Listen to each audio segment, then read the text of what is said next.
Hello guys, कैसे हैं आप लोग। आशा करती हैं सभी लोग अच्छे होंगे, स्वस्थ होंगे, मस्त होंगे। मेरी तरफ से सभी को बारंबार प्रणाम, वंदन, अभिनंदन। जय श्री कृष्णा, राधे राधे। और हमारी बहनें जो मुंबई में, महाराष्ट्र में हैं, वो वहाँ पे बहुत ही धूमधाम से गणपति की पूजा की जाती है। स्थापना घरों घरों में की जाती है। बड़े ढोल नगाड़े बड़े धूमधाम से होता है। उन बहनों को सभी को मेरा बारंबार प्रणाम और हार्दिक शुभकामनाएं। तो उस उपलक्ष्य में मैं एक बड़ा ही प्यारा सा सुंदर सा गणपति भगवान का गीत लाई हूँ। आप लोग सुनिए, आनंद लीजिए। अच्छा लगेगा तो कमेंट बॉक्स में जरूर बताइएगा गीत आप लोग को कैसा लगा। तो गीत सुनिए आप लोग। भादव के महीनावा है गणपति जन्म लिए, गणपति जन्म लिए हो। सखिया बजैला गे बारह बजनमा, देवता सब नाचै, देवता सब नाचै हो। सखिया बजैला गे बारह बजनमा, देवता सब नाचै, देवता सब नाचै हो। भादव के पावन महीनावा तो गणपति जन्म लिए, गणपति जन्म लिए हो। सखिया बजैला गे बारह बजनमा, देवता सब हरसै, देवता सब नाचै हो।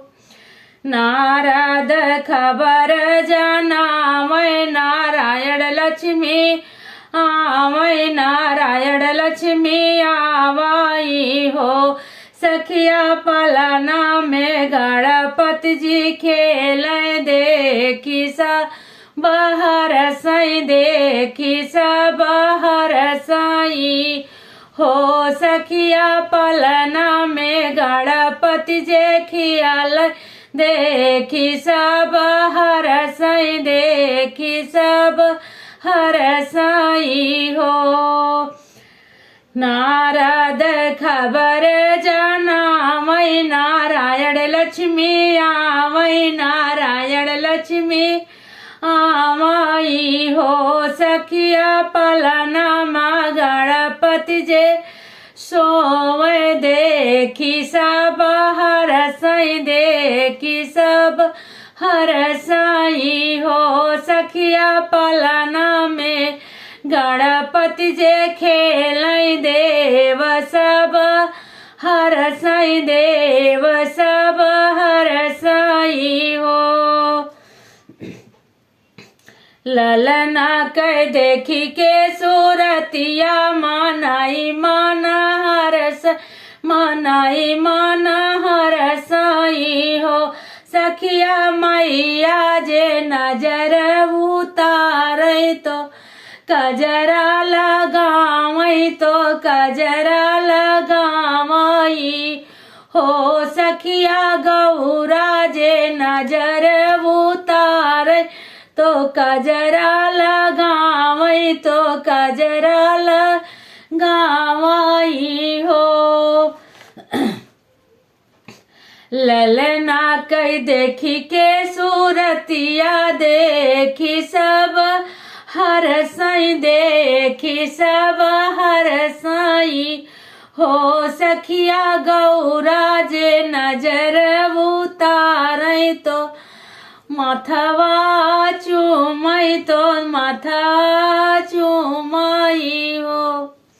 गौरा मैया ने सोचा हमारा ललना इतना सुंदर है, इतना रूपवान है, और सब देख के नजर लगा देंगे, रात भर रोएगा, मैं कैसे चुप कराऊंगी। तो दौड़ी दौड़ी आई और नजर उतारने लग गई और काजल का टीका लगाई, माथा चूमने लग गई। एक माँ का कितना प्यार होता अपने बच्चे के लिए, आप यहीं से समझ सकते हैं। तो आगे की लाइनें सुनिए, बड़ी ही प्यारी लाइनें हैं।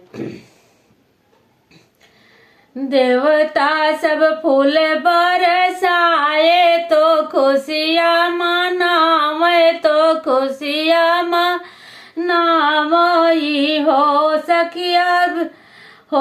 सखिया ब्रह्मा जे वेद विचारै, तो नमवा बतावै, तो नमवा बतावै सखिया ब्रह्मा जे वेद विचारै तो नमवा बतावै तो नमवा बतावई हो।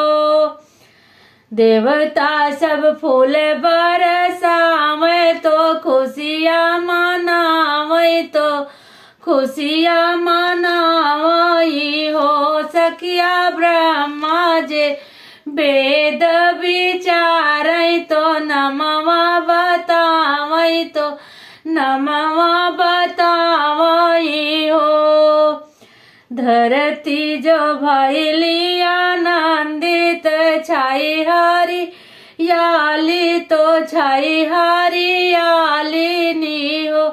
सखिया घर घर होत है पूजनवा तो बजाई बजनवा तो बजाई बजनवा नु हो। सखिया घर घर होत है पूजनवा तो बाजत है बाजनवा तो बाजत है बाजनवा नु हो। धरती जो भैया आनंदित छाई हरियाली तो छाई हरियाली नी हो। सखिया घर घर होता है पूजनवा तो घर घर सोहर बाजत है बाजनवा नु हो। भादों के महीनवा में गणपति जन्म लिए गणपति जन्म लिए हो। सखिया बाजत है बारहो बाजनवा पर्वत ऊपर पर्वत ऊपर हो। ये गीत आप लोग को कैसा लगा जरूर बताइएगा।